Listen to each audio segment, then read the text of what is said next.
চাঁপাইনবাবগঞ্জে গ্রাহকের সঞ্চয়ের টাকা নিয়ে উধাও হয়ে গেছে উত্তরবঙ্গ সমাজ উন্নয়ন সংস্থা নামের একটি এনজিও।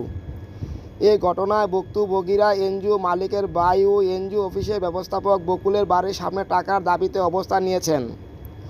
গত শনিবার নাচল থানাধীন ফতেপুর ইউনিয়নের মাধবপুর গ্রামে এই ঘটনা ঘটে।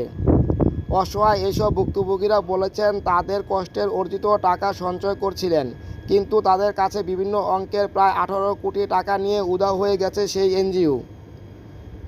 অবস্থানকারী ভুক্তভোগীদের বিভিন্নভাবে ভয়ভীতর কথা বলেন এক 60 ঊর্ধ্ব বয়সী মহিলা আসরা বেগম। তিনি আরও বলেন, এনজিও টাকা দিয়ে আলিশান বাড়ি বানিয়েছে বকুল, বানিয়েছেন আমবাগান, কিনেছেন ফসলি জমি। নাম না বলা শর্তে কয়েকজন আদিবাসী বলেন, আমরা আদিবাসী গোষ্ঠী, ভয়ে কিছু বলতে পারছি না। অতি কষ্টে জমা করা আমাদের এই টাকাগুলো হাতে নিয়ে বকুল ও তার ভাই নিজের বাড়ি